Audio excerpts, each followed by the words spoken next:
ત્યારે વડોદરામાં આવાસ યોજનામાં ભ્રષ્ટાચારમાં ખુલાસો થયો છે તો આ સમાચાર વડોદરા ખાતેથી સામે આવી રહ્યા છે, જેમાં આવાસ યોજનામાં ભ્રષ્ટાચારને લઈને હવે ખુલાસો થયો છે। આવાસ યોજનામાં ભ્રષ્ટાચારનો ખુલાસો થયો અને વડોદરા ખાતેથી આ સમાચાર સામે આવ્યા। મકાન માલિકો દ્વારા જૂઠા દસ્તાવેજો વડે યોજનાનો લાભ લેવામાં આવી રહ્યો છે। 60% મકાન માલિકો પાસે વૈભવી બંગલા જોવા મળી રહ્યા છે। खटंबा अर्बन रेसिडेंसी में रहता मकान मालिको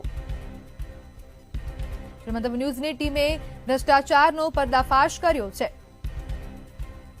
આવાસમાં રહેતા જે મકાન માલિકો છે તેમની પાસે વૈભવી બંગલા જોવા મળી રહ્યા છે અને બોગસ મકાન ધારકો અને વુડાના અધિકારીઓનો પોલ ખુલી ગઈ છે। કેમેરો જોતા વુડા અધિકારીઓ સવાલનો જવાબ ટાળી રહ્યા છે।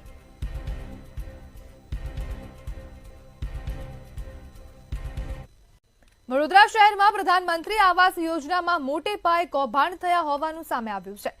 ખટબા અર્બન રેસિડેન્સીમાં રહેતા 60% મકાનો વૈભવી બંગલાના માલિકો પાસે છે। મકાન માલિકો દ્વારા જૂઠા દસ્તાવેજો વડે યોજનાનો લાભ લેવામાં આવ્યો છે। ગરીબોના હકના મકાનો પર વૈભવી બંગલાના માલિકો કબજો કરી રહ્યા છે। મંતવ્ય ન્યૂઝની ટીમે બોગસ મકાન ધારકો અને વુડાના ભ્રષ્ટ અધિકારીઓનો પોલ ઉધાડો પાડ્યો છે। એ મકાનમાં અત્યારે અમારે ભાણો થાય અને મારા મોટા બાબાનો ફ્રેન્ડ જેવો છે, એટલે ત્યાં આમાં જ એને રહેવા માટે જ આપ્યું છે। અને આ મકાન મારા દિયરનું છે, અમે અહીંયા પણ અમારું પોતાનું નથી। હોમ રેસિડેન્સી પરિવાર સોલેસ સવિતાની સામે। हाँ, ये मकान ऑलरेडी અમે ખેતીના પર્પઝ ખેતી જ કરતા હતા, પણ આવું જાણવા મળ્યું એટલે અમે એનું ફોર્મ ભર્યું। પછી અમારો અહીંયા કઈ ડ્રો સિસ્ટમમાં નંબર લાગી ગયો। અત્યારે જે છોકરો રહે છે આમ અમારો ભાનો છે અને બાબાનો ફ્રેન્ડ છે। બાબાને બધું જોડે ત્યાં રહેતા હતા પહેલા, પછી અત્યારે છોકરો વાંચવા માટે ત્યાં રહે છે। એમાં ભાડો વાળે કંઈ અમને આપેલ નથી એવું, અને છોકરાને પેલી પરિસ્થિતિ પ્રમાણે એને વાંચવા માટે ત્યાં અમે મકાન એને આપ્યું છે। દેશના વડાપ્રધાન નરેન્દ્ર મોદીનું સપનું છે કે દરેક ગરીબ લાભાર્થીને પોતાનું મકાન મળી રહે, જેની માટે રાજ્યમાં કહી શકાય કે પ્રધાનમંત્રી આવાસ યોજના જે છે તે અમલીકરણ કરવામાં આવી હતી અને દરેક ગરીબ આવાસના મકાનો જે છે તે ગરીબ અને સામાન્ય નાગરિકોને મળી રહે તે માટે આ એક સ્કીમ બહાર પાડવામાં આવી। આ મારી પાછળ જોઈ રહ્યા છો પ્રધાનમંત્રી આવાસ યોજનાના મકાનો જે છે ખટંબા પાસે આવેલા અર્બન રેસિડેન્સી 1 એટલે કે આ મકાનો છે કે જે ગરીબ અને મધ્યમ વર્ગના જે પરિવારો જે છે તેઓ રહી શકે તે માટે અહીંયા આવાસ યોજનાના મકાનો જે છે તે ફાળવવામાં આવ્યા છે। બી ટાવરની વાત કરીએ તો અમે એક અત્યારે મંતવ્ય ન્યૂઝની ટીમ પહોંચી હતી પટેલ રિંકુબેન દક્ષેશભાઈના ઘરે, કે જેઓ પોતે પણ અત્યારે વાઘોડિયા રોડ પર પોતાનો એક બંગલો જે છે ત્યાં રહી રહ્યા છે અને મકાન જે છે તે અહીંયા આગળ તેઓના ભાણિયાઓને અત્યારે ભાડે આપ્યું છે। કહેવામાં તો આવ્યા છે ભાણિયાઓ, પરંતુ રહેનાર વ્યક્તિ અલગ છે।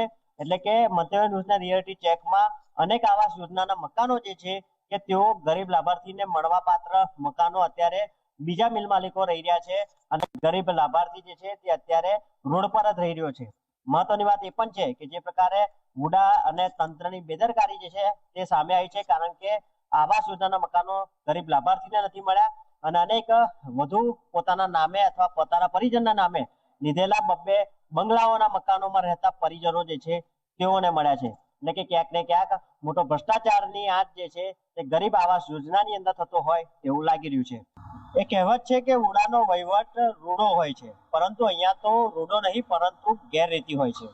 મહત્વની વાત છે કે વુડા પ્રધાનમંત્રી આવાસ યોજનાની જે કહી શકાય કે તમામ ગરીબ લાભાર્થીઓ માટે મકાનો બનાવવામાં આવ્યા છે, પરંતુ મહત્વની વાત એ પણ છે કે જે રીતે આ ગરીબ લાભાર્થીઓ બનાવેલા જે મકાનો જે છે તે ગરીબ લાભાર્થીઓને નથી મળ્યા અને સીધા જ કહી શકાય કે જે મિલ માલિકોના જે બંગલોઝ વાળા જે માલિકો છે તેઓને આ લાભાર્થીઓ દ્વારા આ મકાનો જે છે તે અત્યારે મળી ચૂક્યા છે। મહત્વની વાત એ પણ છે કે જે પ્રકારે વુડાનો વહીવટ રૂડો હોય, પરંતુ અહીંયા રૂડો નહીં પરંતુ અહીંયા ગેરરીતિ સામે આવી છે। અનેક અર્બન હાઉસના જે મકાનો વડોદરા શહેરમાં પ્રધાનમંત્રીના જે બનાવવામાં આવ્યા છે તેનો જે સીધો વહીવટ જે છે તે કહી શકાય કે તેમાં ગેરરીતિ આચરવાનો મામલો જે છે તે મળી રહ્યો છે, ફેરવી રહ્યા છે।